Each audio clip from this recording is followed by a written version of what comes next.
சைனாவானது மிக பெரியதான ஒரு artificial Sun, செயற்கை சூரியனை கண்டுபிடிச்சிருக்கிறாங்க.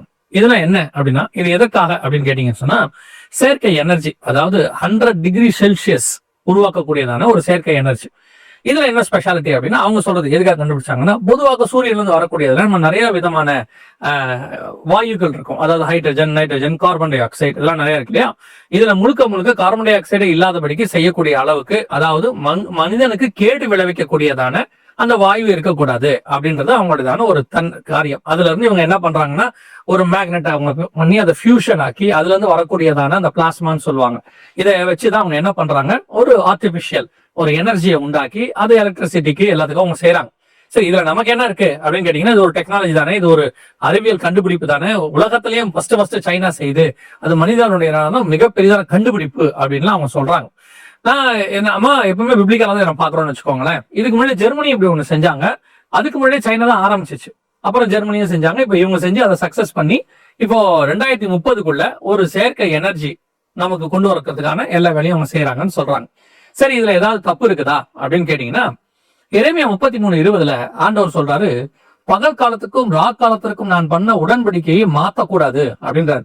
நல்லா கவனிங்க, இதெல்லாம் ஒரு 2300 வருஷம் 4500 வருஷத்துக்கு முன்னாடி உள்ளதான தீர்க்க தரிசன வசனங்கள். மாத்தக்கூடாது அப்படின்றாரு.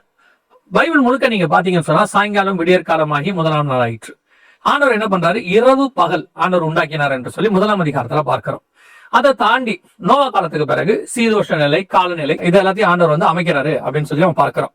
இப்ப இவங்க சொல்லக்கூடிய ஆர்டிபிஷியல் சன் என்ன செய்ய போகுது அப்படின்னு கேட்டீங்கன்னா, ஏற்கனவே இதை பத்தின ஒரு ஆர்டிகல் அவங்க என்ன சொல்லியிருந்தாங்கன்னா, இரவில ஒளிரத்தக்கதாக, இப்ப நமக்கு 24 ஹவர்ஸ் இருக்கு இல்லையா, அந்த 24 ஹவர்ஸ்ல நம்ம மேக்ஸிமம் 8 to 10 ஹவர்ஸ் நைட்ல வேஸ்ட் பண்ணிடுறோம். அந்த நைட்டை நம்ம யூஸ் பண்ண முடியல அப்படின்னு அவங்க சொல்றாங்க. அதனால இரவில இது ஒரு ஆர்டிபிஷியல் சன்னா வச்சா இரவிலையும் வேலை செய்யறதுக்கு தேவையான எனர்ஜிகள், அதாவது நமக்கு சூரியன் இல்லாததுனாலதான் அந்த எனர்ஜி கிடைக்க மாட்டேங்குது அப்படின்னு அவங்க சொல்றாங்க. ஆக்சுவலா காட் மனுஷனுக்கு தேவைக்காக இது எல்லாத்தையும் உண்டாக்குனாருன்றத நம்ம நல்லா பாக்குறோம். மரம், செடி, கொடி, சூரியன், சந்திரன், நட்சத்திரங்கள், சமுத்திரம், அதுல இருக்கக்கூடியதான மீன்கள், பறவைகள் எல்லாமே மனுஷனுக்காக தான் உண்டாக்கப்பட்டது. ஆனா இது எல்லாம் மனுஷனுடைய நன்மைக்காக உண்டாக்கப்படுது. கர்த்தர் நன்மை என்று கண்டார். இப்ப மனுஷன் கண்டுபிடிக்கிற எல்லாத்தையும் நன்மை தீமை இருக்கும், அதை நம்ம வசனத்தை பார்த்திருக்கிறோம். இப்ப இதுல மிகப்பெரிய தீமை ஒண்ணு வரப்போகுது. என்னன்னா, முதல் படி வசனத்தின்படி எப்படி ஒண்ணு இரவு பகல அவங்க மாத்துறாங்க. ஏற்கனவே நைட்ல வேலை பார்த்து மனுஷன் நைட்ல வேலை பார்க்க ஆரம்பிச்சு, சங்கீதம் 104 படி மனுஷன் நைட்ல வேலை பார்க்கும்போது மிருகத்தன்மை கொண்டவனாக. நான் பாருங்க, நைட்ல வேலை பார்க்கணும் ரொம்ப கோவப்படுறாங்க, ஸ்ட்ரெஸ், டிப்ரெஷன் ஏன் வருதுன்னு கேட்டீங்கன்னு சொன்னா, அதை அவன் பார்க்க நேரம் பார்க்க கூடாது, வேற வழி இல்ல. சீர்கேடும் பூமி சீர்கேடும் கொடுமையினால் நிறைஞ்சிருச்சு. இப்ப 24 ஹவர்ஸ் அப்படின்னு ஆயிடுச்சு. இப்ப என்ன பண்றாங்கன்னா, அடுத்து உச்ச நிலைமைக்கு போறாங்க. இது ஒரு மீறுதல். கர்த்தர் சீதோஷ நிலை வரும், உஷ்ணம் வரும், எல்லாம் மாறி மாறி வரும்னு சொன்னார். இப்ப இவங்க பண்ண வேலை, சமீபத்துல கூட துபாயில பாத்தீங்கன்னா அளவுக்கு அதிகமான வெள்ளம் அடிச்சு எல்லாம் அடிச்சு. என்ன காரணம் பாத்தீங்கன்னா, செயற்கை மழை உண்டாக்குறதுக்கு அவங்க பண்ணதான காரியங்கள் சொல்லி நம்ம கண்டுபிடிச்சோம்.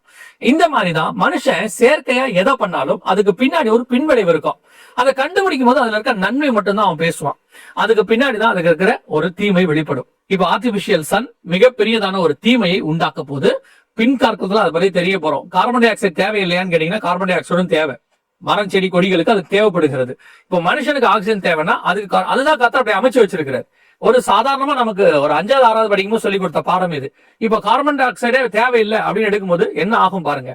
நமக்கு எப்பவுமே காட் எல்லாத்தையுமே நன்மைக்கு தான் வச்சாரு. நாம தான் என்ன பண்ணுவோம், பாடியில கொழுப்பே இருக்கக்கூடாது அப்படின்னு முழு கொழுப்பையும் பாடியில எடுக்கணும் நம்ம ட்ரை பண்றது. அப்படியே 100% அப்படிம்பாங்க. ஒரு நாள் கொழுப்பு இல்லாட்டி உடம்பு என்ன ஆகுன்றது நமக்கு தெரியும். தேவையான அளவு கொழுப்பு வேணும், சுகர் வேணும், எல்லாம் தேவையான அளவுக்கு வேணும்.